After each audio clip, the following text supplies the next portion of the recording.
موسم انتقالات او ميركاتو السنه دي كان تحت عنوان السعوديه وصفقات وفلوس السعوديه، بعد ما جاب رونالدو قال لك لا اعطي له نيمار بالمره، والانديه هناك بقت تعلي على بعض باللعيبه التوب في اوروبا. المهم ان حصلت مشاكل بيننا وبين الاعلاميين السعوديين عشان في اعلامي هناك طلع اتكلم على الدوري المصري بطريقه مش ولا بد، وطريقه كانت يعني تقيله شويه على قلبنا، واحنا ما بنقبلش ده والكلام ده كله، وخصوصا انها كانت جايه من جوه العالم العربي. بس الاعلام الرياضي بتاعنا سخن وما سكتش وحب يرد، فتعالوا نشوف الرد ردوا قالوا ايه.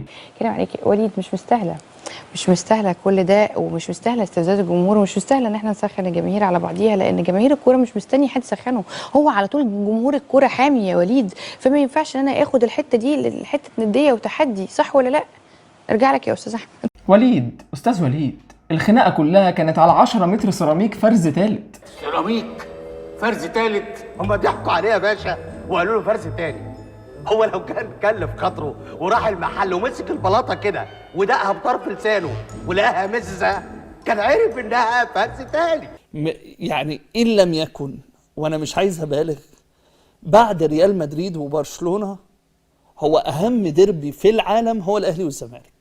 هدوا كابتن اسلام، كابتن اسلام هيكبر الموضوع، هيخلي منظرنا زي الزفت قدام الناس، هدوه. احنا مصدقين يا كابتن اسلام، بس احنا ممكن نقول ان هو في الشرق الاوسط في العالم العربي، لكن مش في العالم كله، خلي الموضوع بيننا وبين بعض. تخيل واحد في اسبانيا بعد ما سمع كلامك ده حب يجرب ويتفرج على ماتش اهلي وزمالك، وبعد ما قرر فتح ماتش، جاله ايه؟ جاله الماتش ده.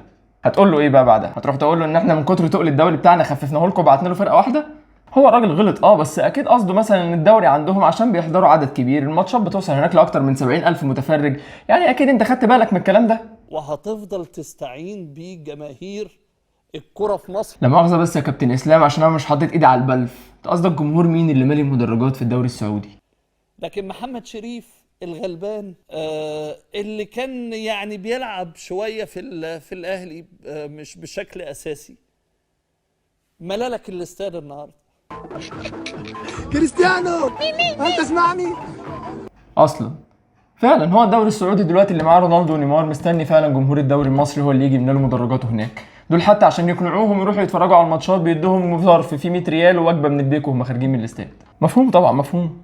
الواحد بقى خاف مره الاعلام بتاعنا يروح على التيك توك يلم لك شويه العيال اللي هو شبيه امبابي ورفيق بوفون وزميل بنزيما والاشكال دي ويجيبها لك ويقول لك شايف احنا كونا فريق الاحلام، عارف الدوري السعودي احنا اسعد منه. طب واحنا نروح بعيد ليه؟ طب ما احنا كمان كنا هنجيب ناس تقال وهندفع كتير قوي وناس كويسه وعاملين ارقام زي الفل، وكنا هنعمل غسيل اموال ونشر اموال وكل الحاجات اللي بتحبوها دي. روح شوف يا عم مين اللي كان هيجي يلعب عندنا من كام سنه.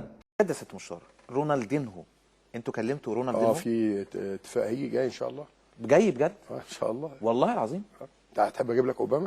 لا بجد رونالدينهو جاي؟ في لي وكيل واتفقنا معاه وجاي، احنا في دبي كلمه وجاي خلاص. ربنا يعني يسهل هتحاولوا ان انتوا تتفقوا معاه ان شاء الله بامر الله باذن الله. الغريب بقى وسط كل ده ان المسؤولين عن الكره في السعوديه بعتوا مين للفيفا يطلبوا منهم طلب غريب بعشم جامد قوي، بيقولوا لهم ان بطل الدوري السعودي ما يقلش عن ابطال كل الدوريات الاوروبيه اللي هناك دي، واحنا كنا متعشمين فيكم في حاجه وطالبين منكم طلب. فتعالوا نشوف كده هم طلبوا منهم ايه. انه بطل الدوري السعودي يلعب فين؟ تفتكر يلعب فين؟ في دوري ابطال اوروبا. يا راجل قول وقعت قلبي.